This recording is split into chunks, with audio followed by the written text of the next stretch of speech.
Okay, y'all, I want to talk about a huge missing link for a lot of people. This is about posture and alignment and how to breathe, stand, and sit. I know this is such a basic concept that a lot of people overlook it, or maybe a lot of people say, like, yeah, I know my posture is not very good, but, and kind of dismiss this. But this can be that final missing puzzle piece. So, I'm going to share my screen and do a presentation on posture and alignment.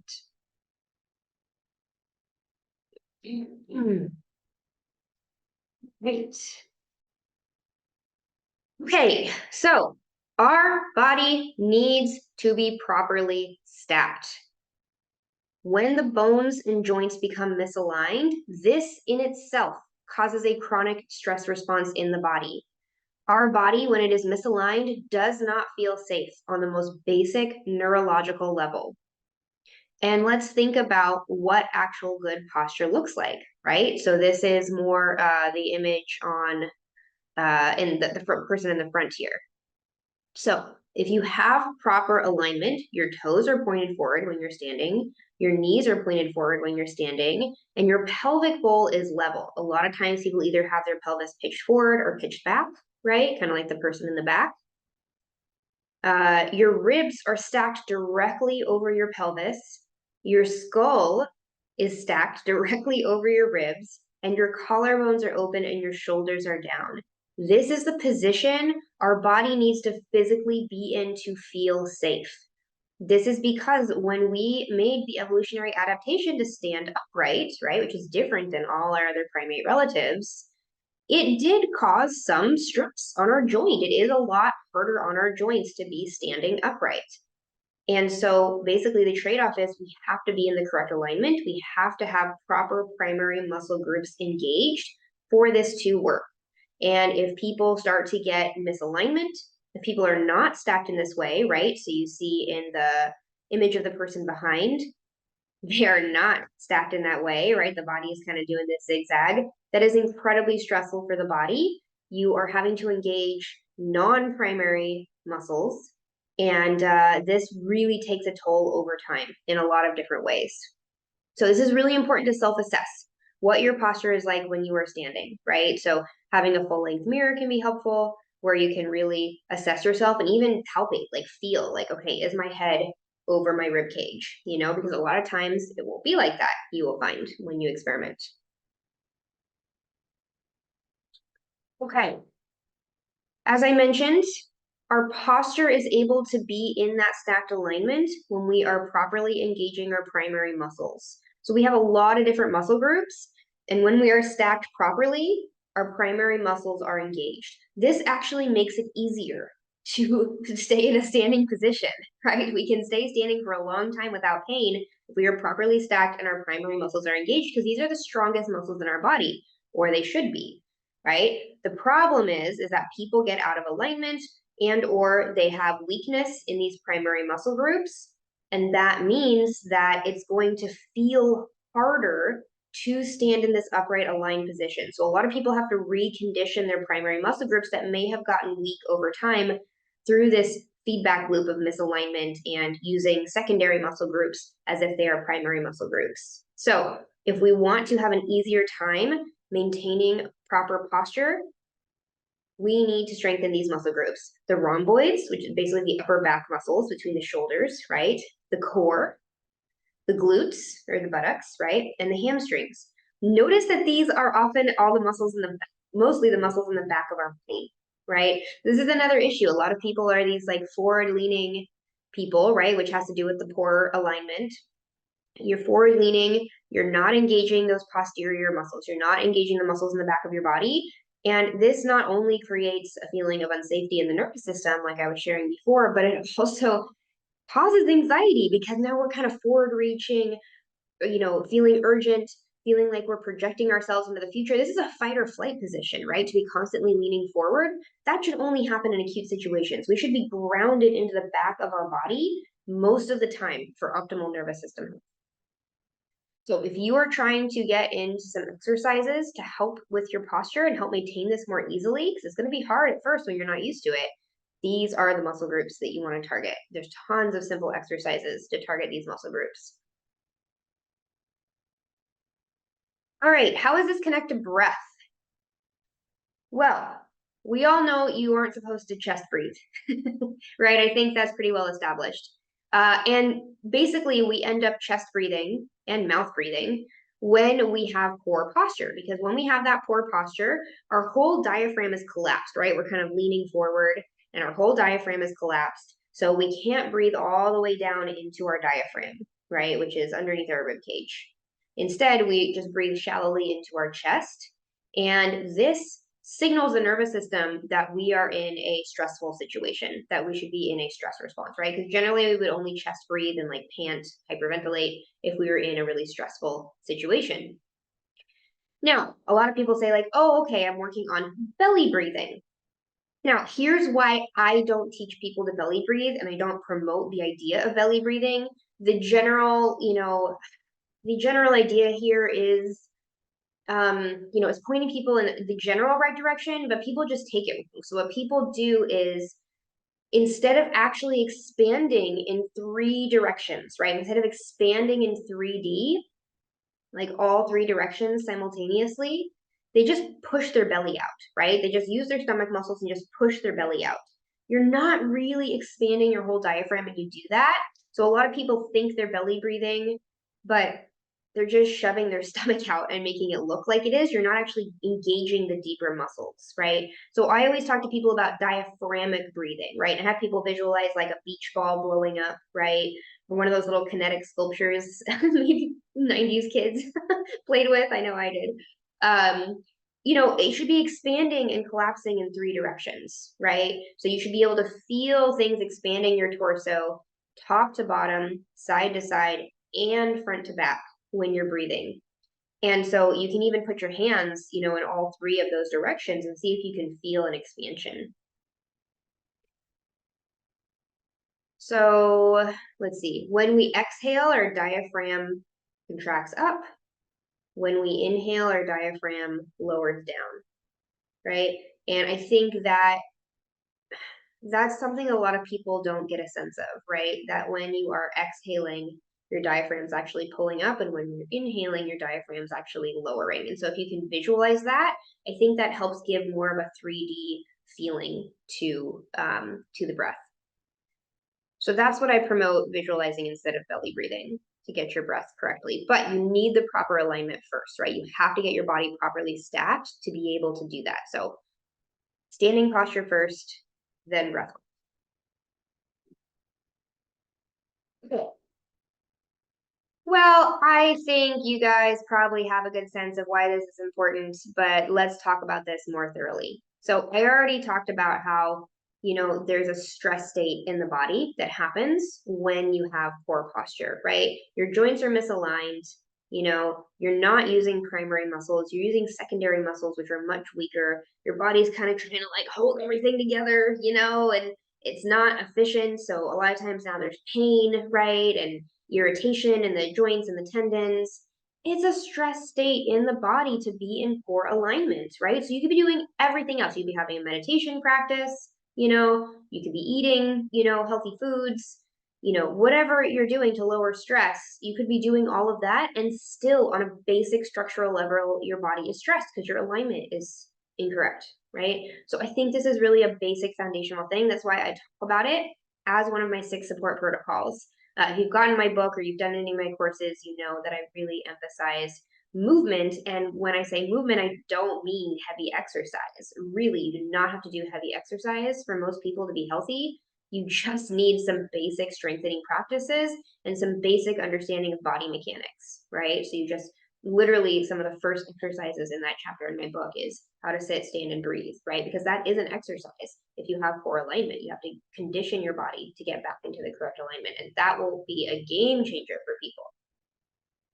Let's talk about some other reasons why alignment is so important, other than just generally it's stressful on your body.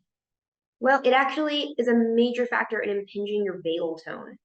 So vagus nerve stimulation is super popular right now. I myself have promoted sensate devices as a method of vagus nerve stimulation. You can get my discount code on my website if you're interested in looking at that. It's under my product recommendations. I think it's a great tool. However, you can also just hum, right, and sing and chant. Things like that are excellent at vagal toning. So yeah, I talk about vagal toning a lot. It's super trendy right now. But what if you were doing all those things and you have impingement on your basic nerve?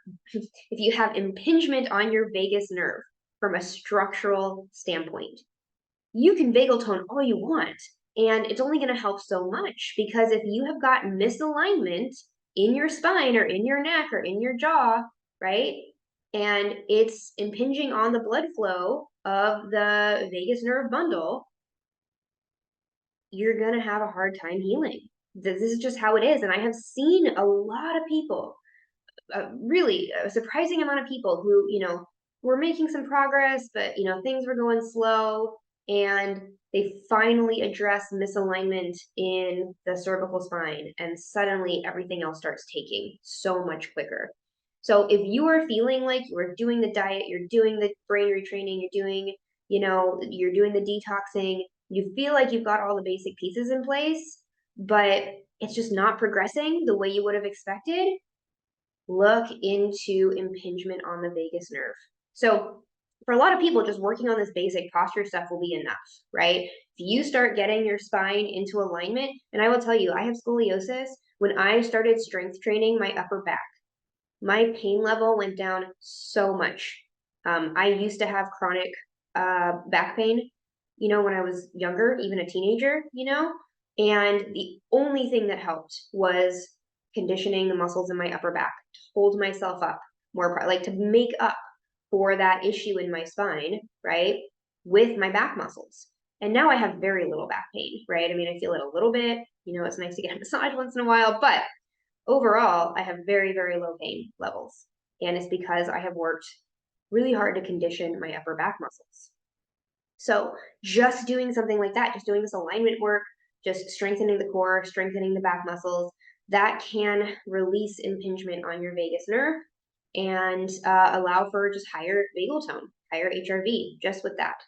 Some people will need to see a specialist, unfortunately, because whole body healing is not in person. We don't have chiropractor on staff. I wish we could have someone on staff that could just travel around to everyone we work with and fix their spine. But you may need to get some adjunct services of looking for a good chiropractor, not just a crack you and kick you out of the office chiropractor, but someone that's actually looking at the fascial patterns, right, and might actually be doing a lot more like palpating and really seeing where there might be impingement there. So that may be necessary, but always work on posture first and see if that is enough. We do not make neurotransmitters and hormones the same when we are poorly aligned in our posture. That is because every movement your body makes sends a message to your brain about what is happening. And if you are in this hunched, misaligned, head jutted forward, chest caved in position, what does this mean? This means I'm scared. Literally, on a physiological level, all mammals get into that position when they're afraid, right? And a lot of us are just sitting at our computers like that all day, or in front of our phones all day like that, We might not be scared, like intellectually, consciously, but that position is communicating to your brain, I'm scared, right? So it can be a game changer for your hormone and neurotransmitter production to work on this posture, especially when you're sitting at the computer all day, right? Or when you're walking around. If you have this open chest, dropped shoulders, properly aligned posture, this posture communicates like, I'm safe, I'm confident, I have a place in the world, right? This is the posture we should just be in by default. And that is going to change the way your brain produces neurotransmitters and hormones. So another really important piece. And, this is called a power pose for a reason, right? It really does change the way you feel about yourself. I mean, you can just play with this on your own, like let yourself collapse and then give yourself a power pose. Like, it's corny, but it works, right? It's because of these chemical messages that come into the brain when you're in the right alignment. And there are incredible studies. I cite several in my book in the movement chapter around level of muscle mass is almost directly correlated with overall mental health. Like literally, it's almost a direct line. Like the more muscle you have on your body, the happier you are. The stronger your core is, the less likely you are to be depressed. Like this is wild stuff, but it's because a body that is strong feels empowered, right? So I'm not saying everyone has to be a bodybuilder, right? But having a baseline level of muscle mass and correct posterior chain strength and core strength is key for overall well-being. So here's just some basic tips. When you're starting to work on posture and alignment, set a timer to check in with your posture every hour, right? Just have an alarm go off on your phone every hour. Oh, how's my posture, right? Make sure you're always checking with your posture, whether you're sitting or standing. If you're bed bound, this is tough, I know. And a lot of times people get very weak back muscles when they are just lying down all the time because of necessity. But try to spend some time sitting up straight every day, even if you have to bolster yourself with a bunch of pillows or cushions, like try to practice that alignment. Always check to see if you're holding tension in your shoulders and your jaw. A lot of times we're doing this without realizing it. Just let that go. That helps with alignment. See if your rib cage is flaring open. A lot of people are like, oh, I'll sit up straight and just flare their ribs open. And that's actually really hard on your low back. So stacked, right? We can overcompensate each way, right? So we don't want caved chest, but we don't want ribs flaring open either. So we just want that proper alignment. I like the exercise of imagining the pelvis is a bowl of water and we can tip the water out either way, but proper alignment is the water stays in the bowl, right? So you can practice playing with your pelvic tilt till you find that neutral place.